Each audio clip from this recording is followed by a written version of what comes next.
Hail Odin, All-Fadil, Word Wolf.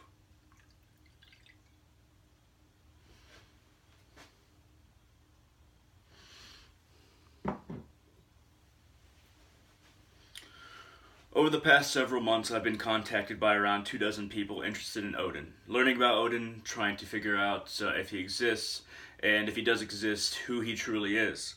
Now, most of these people are not correct about how they view Odin, but even about half of them are even less correct.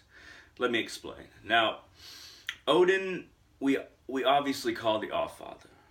We obviously refer to him as that because he is the father of the gods. He performs this role in the pantheon of our Northern European ancestors and the Norse pantheon. Now, we think of him as the father of the gods, and we think of the gods of our Northern European ancestors as being just our gods. But nothing could be further from the truth in two ways. Now, one, Odin is not just father of the gods of the Northern European pantheon. Odin is also father of all people. Now, that doesn't just mean white people. That doesn't just mean people with Northern European ancestors like me. That is the furthest from the truth when somebody thinks that Odin is leading the charge in war against all other so-called races who are, in their minds, vying for control of this world. Now, Odin is a part of a single pantheon, correct? Yes. Now, there are many pantheons around the world with different spirits and different gods. And now those who imagine that the Northern European gods are at war or vying for control against every other pantheon are incorrect. Now, there are forces of chaos described and disorder described in every single pantheon, every single spiritual system. And Odin and the gods of other pantheons who are in favor of order, in favor of maintaining this world, preserving this world for as long as possible, allowing everyone in this world to exist for as long as possible so that we may learn, so that we may reach towards the higher realms like Asgard or the realm of the Light Elves, even above Asgard. To develop ourselves. There are beings, gods, spirits in many pantheons throughout the world, and we relate to them no matter what so-called race we're a part of in very similar ways, because the vast majority of spiritual systems and pantheons are very much concerned with order, and humans who are very interested in preserving civilization, which is the vast majority of us, at least our ideas of civilization, work towards the orderly side of their pantheons because we desire to continue living.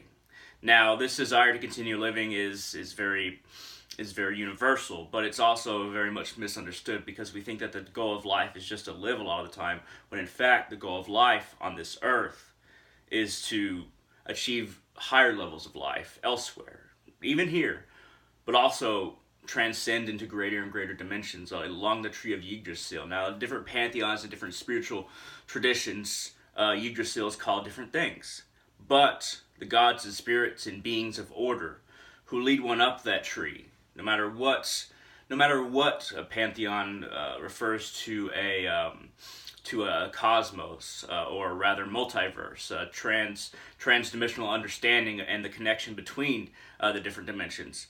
No matter how they refer to Yggdrasil, there is still this idea of these different dimensions, except probably the least in the Abrahamic traditions, which stole a lot of what they have in their books from other traditions and other religious systems, and it only stole the parts that reinforce a monotheistic system and a dogmatic system, one that I do not follow.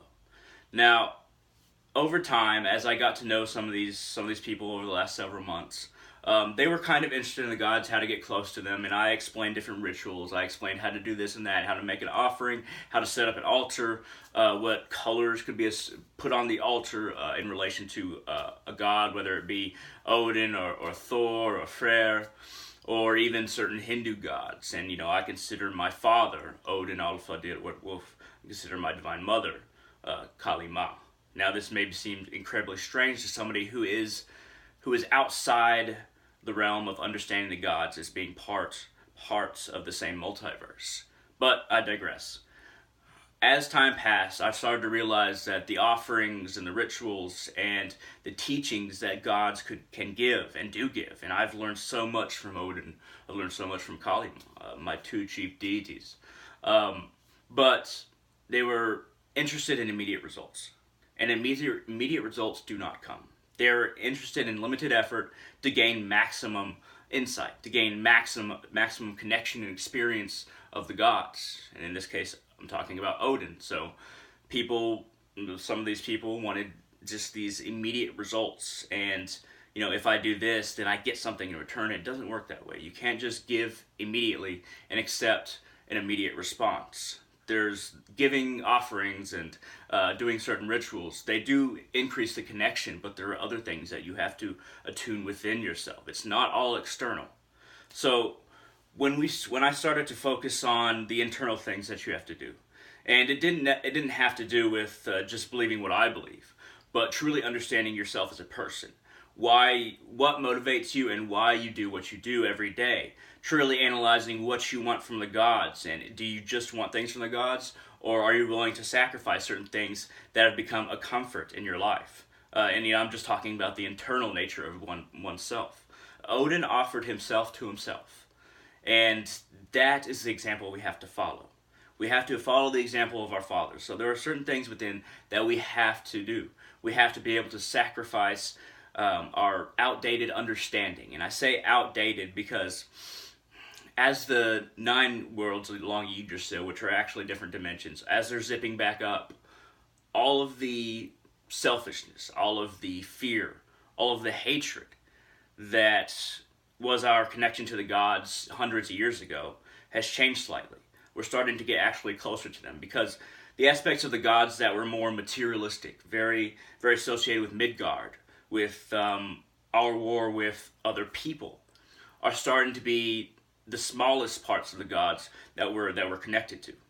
Since the 9 worlds along Yggdrasil are zipping back up in a way, and this happens in cycles, we're starting to really get connected to the gods in a higher and more realized, self-understanding and realized way, to where we're starting to see who the gods really are. Now, there are a lot of us who don't just go off of the Poetic Edda, the Prose Edda, Heimskringla, and those of us who have slowly started to get closer to the gods and know them personally, though using those things, of course, but getting to know them personally, are starting to realize that there are different aspects about the gods that were not talked about in the last 2,000 years or more. Hundreds of thousands of years ago, the gods were very close to us, but these cycles, it's kind of like a circle. This unzipping is a cycle, and it kind of leads in a circular development and development of consciousness for the beings who look to the gods. Now, as these people could not really look at themselves inwardly, as I started to realize that, looking at Facebook, for instance, the vast majority of people who have a Facebook account, they will show what kind of person they are. They will show what they are truly interested in. So if you want to know somebody, be thankful if they have a Facebook account, because it's likely they're going to share a lot of who they truly are on there. As I started to get to know these people, I started to question if they were truly interested in Odin. And I started to see on their Facebook accounts, just because I was friends with them, that they would post more things about how the white race is superior and how other races, and race doesn't really exist. We're not even as different breeds of dog, and we're very intermixed at this point. White people have more Neanderthal DNA than African people of African descent or other descents, but we're so mixed up at this point. And that even if we have more Neanderthal DNA in us, that doesn't mean that we're superior or inferior. It's just an aspect to our bloodline. And the more I started to see them posting things that were very neo-Nazi, and the Nazis bastardized so much of the Viking culture of our Northern European ancestors and the gods that they worship. They bastardized so much of it and turned it into a nationalistic racism that they propagated for a long time, in Nazi Germany, and then now people are picking it back up and far more interested in helping out who they believe to be their tribe, to be their people. When in reality, Odin isn't just the father of white people. He can be the father of anyone who accepts him as their father. who looks to his guidance to preserve this world, to preserve civilization, to preserve order in their lives, in themselves, and in their communities. Now, preserving order for as long as possible, fighting off chaos, fighting off Ragnarok for as long as possible, is what Odin is all about. Now, war is sometimes necessary, but it should never be sought for the sake of itself. Odin seeks, even though he's the god of war, he turns to war as a last resort. Because to turn to war is to get closer and closer to Fenrir. Fenrir is basically greed. And eventually at Ragnarok, he will swallow Odin, but not necessarily because of Odin's greed.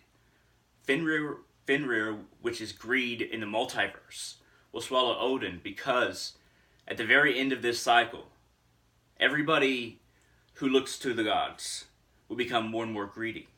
They'll start to feed the wolf more. As time goes by, as hundreds of years turn into thousands, as thousands of years turn into tens of thousands, hundreds of thousands, maybe even millions of years. People, eventually the cycle will come to a terrible valley where most people are greedy, and the only way they can relate to the gods is greed. The only way they can relate to order is their personal greed. Their personal greed becomes their order. And they feed Fenrir more and more and more. And eventually, people will stop looking to the gods. People will stop trying to maintain universal order, universal peace, and will start to only care about what they can gain as individuals. This is feeding Fenrir, and that's why he will eventually swallow Odin before another cycle. And Odin, what they don't tell you, is actually a station. Odin isn't just a being. Odin is a station that beings take up when they fall into that role in the multiverse, in all the different dimensions. Now, the universes are attached to dimensions. There are many universes attached to each dimension, in my understanding. But without regressing into that, I started to realize that they cared little for who Odin actually was, and more how they wanted to use Odin. They are feeding Fenrir. I call people who are trying to use Odin and his name, I call them shield wall breakers. I call people who are only interested in using the name of Odin to push for white supremacist goals, white supremacist understanding and propaganda, I call them shield wall breakers because the shield wall of humanity is what is defending us against Ragnarok. If that shield wall remains strong, then Fenrir will not be able to get anywhere near Odin. And our Father will continue to teach us.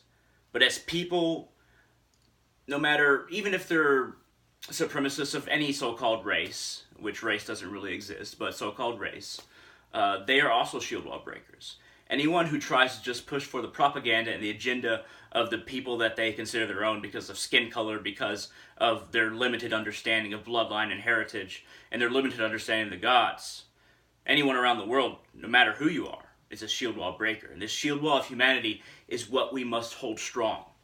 We must join as one human race, no matter how we view the gods, no matter what gods we look up to, no matter what spirits or beings we look up to. We must hold our shields next to one another and not stab each other so that the shield wall weakens. There is this shield wall around Midgard, and humanity has a hand in defending it, has a hand in maintaining it. We are the bricks that maintain Midgard.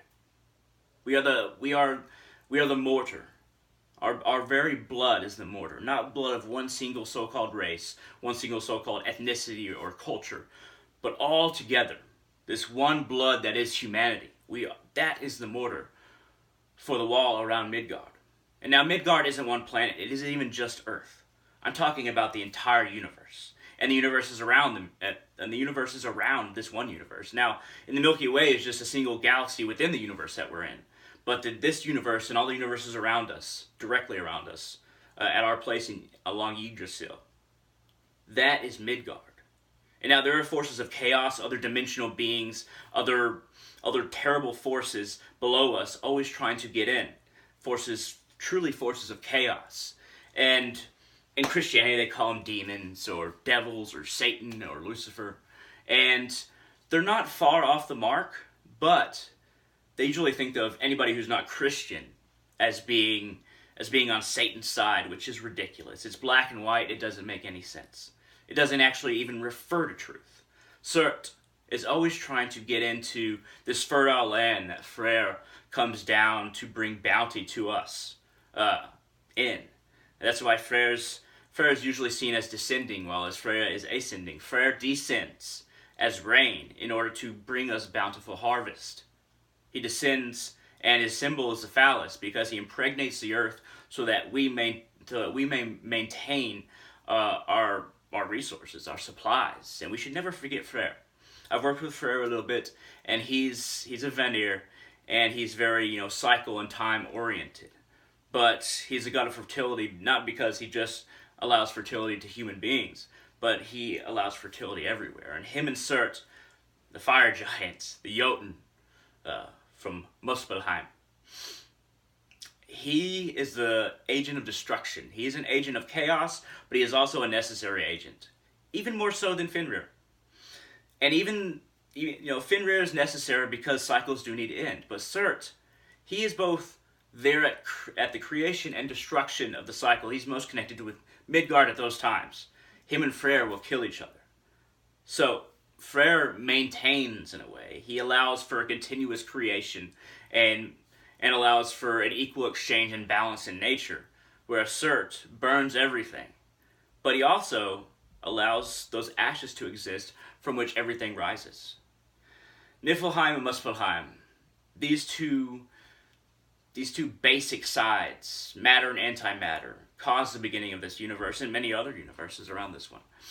And the forces of the gods, the Aesir, not the Vanir, but the Aesir, those are gods of consciousness that are kind of beyond the cycle, but also related to us very much. Asgard will not survive Ragnarok, but the gods, the Aesir of consciousness, the different forms of consciousness and the ruling over of consciousness, especially consciousness of human beings and sentient beings throughout this universe, not just humans, but all sentient beings. Other sentient beings call them by different names, but all sentient beings. They are above Vanaheim. They're above the Vanir because the Vanir are very cycle and time oriented. But Asgard itself, consciousness itself, in relation to material existence in Midgard, will be destroyed. Now, the gods in Asgard who rise above their situation, perhaps reborn in higher dimensions, these higher dimensions can still remain above the cycles. There are dimensions above this cyclical time span of existence and Ragnarok, creation, existence, Ragnarok. And our ultimate goal, the reason why Midgard exists, is so that we can reach those higher dimensions. And the only way to do that is to maintain that shield wall so that everyone can benefit as a united tribe, if you will, a united people, humanity. That's the only way we can maintain the shield wall. That's the only way Ragnarok will be fended off. And Odin does not spend much time in Asgard. He's constantly walking the world, trying to figure out a way to preserve us for as long as possible. In that way, he's a father. He is very rarely at Asgard, where he is the father of the gods, and they know him as father.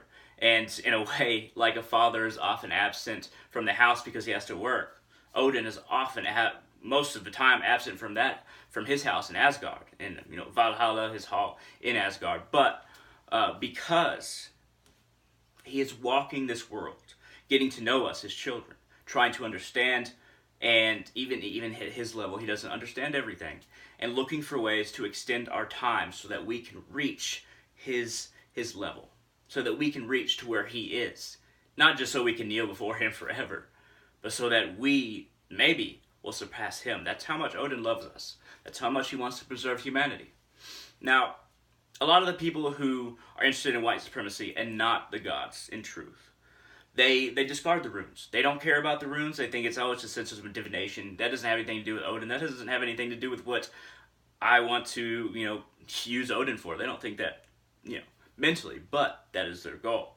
They just want, it is Odin versus those who use him. Use his name, use his title, anyway. His titles and different names. They discard the runes. They think, okay, well, this is just a system of divination. But in truth, Odin retrieved the runes for a reason. He dipped his hand into Mimir's well, which is basically a strand that is beyond time and space that exists along Yggdrasil, but regardless. He dipped his hand into that well, grabbed the runes, and took them out. And we think of these runes as ways of divination purely, but in truth, runes weren't the chief fact about the runes is that they weren't for divination. These are connections to primordial spirits that make up the fabric of reality. He grabbed those connections, those threads, and each one of those threads led to a different primordial spirit that everything needs in order to have the fabric of so-called creation, the fabric upon which we exist, to have the foundation for which time and space and life itself moves along, moves on top of, goes under and out as we die and come back up, as we die wherever we are, and then based on what we learned and how much good we did, we come back up at a different spot, and relative to what kind of person we were. But I would highly recommend you always making a bag of your own runes. I cut these runes from a branch, and I soldered/carved them in to all the different segments that I cut the branch into. Of course, painted them red. And there's 24 runes in the runic alphabet. And now, I use the Elder Futhark, but there are other runic alphabets. And all of these runic alphabets are very much related to very similar primordial spirits that we understand through different ways. But I'd highly recommend that you get this book in order to understand the runes. And in order to understand what Odin knows especially, even though it doesn't refer to Odin a lot in this book will help you understand the runes that he dipped his hand and grabbed out of the Well of Mimir. Now, it is Futhark, a handbook of rune magic by Edred Thorson. And of course, I've marked all the different runes, and I've put a whole bunch of notes. Tear up books. The more you tear them up, the more you take notes, the more you learn from them. But I'm always referring to this because this is a very good authority on the runes of the Elder Futhark, which I use often. Now, a couple other books I would highly recommend that you would only be interested in these books if you really cared about Odin and the gods.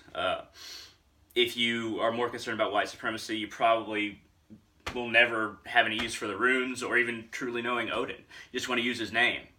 And honestly, don't even contact me if you're that kind of person, because I usually just push those people away once I realize it. Because in truth, those people, though I tell them everything that I believe, I find that they place their own wall, and they feed the wolf that is Fenrir behind that wall, and it just grows because of these people. It grows in them, and Fenrir's connection to this realm, Midgard, is increased and increased and increased because of these people isolating themselves from the gods and tossing down food into this dark well within themselves that they find, and they keep on feeding, even if they don't know it. But regardless, and this well kind of leads to Fenrir. Anyway, before I get too far into describing other things, Havamal, Words of Odin. This is a pocket Havamal, has the whole Havamal in here, but it fits in your pocket, obviously. I'd highly recommend this. Trying to understand Odin's words in this will help you, and the Valknut is on the front, will help you understand yourself and the philosophy of Odin. And some of them might seem very warlike, but when you try to understand them deeply, they're much more complicated. Now, Wayland Skallagrimsson is one of my favorite authors. He's a modern-day berserker. He's really good at, and he's the one that I learned the name Wordwolf from. And since I've been referring to Odin as that and getting close to that part of Odin, I've gotten much better with words. I've gotten much better at writing. But regardless, Odin's Way in the Modern World by Wayland Skallagrimsson. And I highly recommend this book. He's a great author. He talks about, he has this book called Scientific Magic that talks about magic in a scientific way, and he really, delves into how science and magic aren't separate things. We just haven't learned enough. And I'd highly recommend all three of these books if you want to learn some of the knowledge that I've talked about here, some of it. Raven Caldera is another author that I didn't take the book off for, but Raven Caldera, and I have his book Weird Walkers. And he knows a lot about the multiverse, the different dimensions and the different universes. And I've learned a lot from Raven Caldera about the runes too. He has multiple books.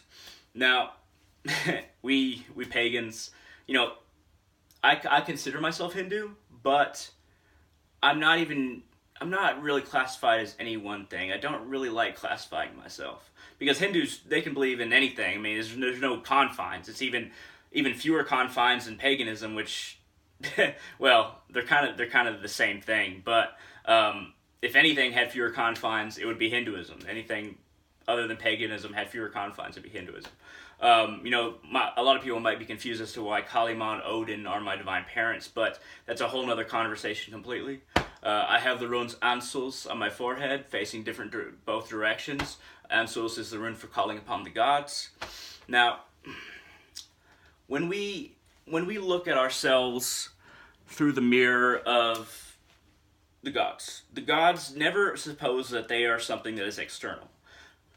There is an internal nature to ourselves that connects and could even be called the gods. Now, this connection to the gods isn't external.